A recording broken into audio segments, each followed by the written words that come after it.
देश में चुनाव आयोग द्वारा लोकसभा चुनाव की तारीखों के ऐलान के बाद राजनीतिक दल अपनी अपनी तैयारियों को अंतिम रूप दे रहे हैं। इस बीच देश के पहले चुनाव को लेकर तमाम अनसुने किस्से सामने आ रहे हैं, जो कि बताते हैं कि देश के पहले आम चुनाव के दौरान चुनाव आयोग को कितनी मुश्किलों से गुजरना पड़ा था।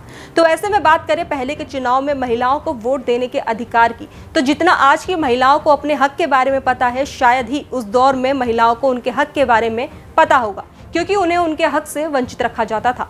बता दें कि पहले के चुनाव में महिलाओं को वोट देने का अधिकार नहीं था और न ही वो अपने नेता को चुन सकते थे। नमस्कार, आप देख रहे हैं भारत एक्सप्रेस। मैं हूं स्नेहा आपके साथ और सियासी किस्से में आज बात देश में महिलाओं को वोट देने के अधिकार की। एक लोकतांत्रिक देश में वोट देने का अधिकार सबसे शक्तिशाली अधिकारों में गिना जाता है, लेकिन आपको बता दें कि कई देशों में सभी नागरिकों को वोट देने का अधिकार दिलाने के लिए लंबी लड़ाइयां लड़नी पड़ी थी। शायद आज भी कई लोग अपने वोट देने के अधिकार से वंचित हैं। बता दें कि वोट देने की शुरुआत सबसे पहले 1848 फ्रांस में हुई थी। उसके बाद 1867 में ब्रिटेन में मताधिकार की शुरुआत हुई, लेकिन ये बड़े लोगों तक ही सीमित था। लेकिन विश्वव्यापी वयस्क मताधिकार की बात करें तो इसकी शुरुआत 1993 में न्यूजीलैंड से हुई थी। तो वहीं बात करें भारत की, तो भारत में भी सभी लोगों को वोट देने का अधिकार नहीं था।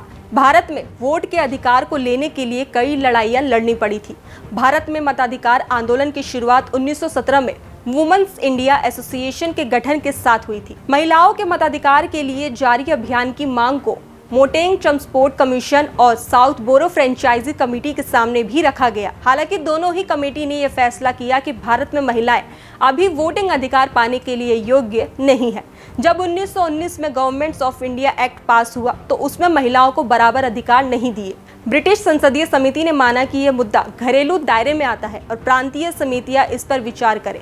मालूम हो कि 1918 तक ब्रिटेन में आंशिक रूप से स्त्रियों को मताधिकार मिल चुका था। सबसे पहले मद्रास ने 1921 में महिलाओं को यह हक दिया।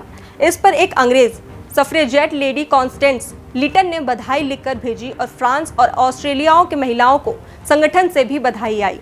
1930 तक आते आते राज्यों ने महिलाओं को चुनाव लड़ने के भी अधिकार दे दिए। एक इतिहासकार सुमिता मुखर्जी बताती हैं कि ब्रिटिश पार्लियामेंट में जाने वाली महिलाओं की पहली पीढ़ी ने महिलाओं के अधिकार के लिए पुरजोर तरीके से काम किया। हंसा मेहता, सरोजनी नायडू, राजकुमारी अमृत कौर, हीराबाई टाटा, मिथुन टाटा जैसी कई और महिलाओं ने लगातार इसके लिए याचिका दी। अंत में 1935 गवर्नमेंट ऑफ इंडिया एक्ट में महिलाओं के पास वोटिंग के कुछ और अधिकार आए। उसमें मौजूदा पुरुष वोटर्स की पत्नी या विधवा या शिक्षित महिलाओं को ही वोटिंग के अधिकार दिए गए थे। तब तक भारत में आज़ादी का आंदोलन भी जोर पकड़ चुका था। महिलाओं के लिए वोटिंग अधिकार की लड़ाई और आज़ादी का आंदोलन साथ ही चल रहे थे। 1950 में जब भारत आखिरकार एक गणतंत्र देश बन गया, तब यहाँ सभी वयस्कों को मताधिकार दिया गया, जिसके तहत 18 साल या उससे अधिक के नागरिक को वोट देने का अधिकार है। चाहे वो किसी धर्म का हो, शिक्षा का स्तर या जाति या कुछ भी हो, गरीब या अमीर, सभी को वोट देने का अधिकार है। संविधान में इसे सार्वभौमिक वयस्क मताधिकार का नाम दिया गया है। इसका मतलब है कि सभी वयस्क नागरिकों को वोट देने का अधिकार होगा। भारत में मताधिकार को अनुकूल चंद्र प्रधान बनाम भारत संघ के वाद में सर्वोच्च न्यायालय में मतदान करने के अधिकार को मौलिक अधिकार नहीं, बल्कि विधान द्वारा अध्यारोपित सीमाओं के अधीन वैधानिक अधिकार माना है। फिलहाल चुनावी किस्सों में आज के लिए इतना ही। बाकी देश और दुनिया की तमाम खबरों के लिए देखते रहिए भारत एक्सप्रेस।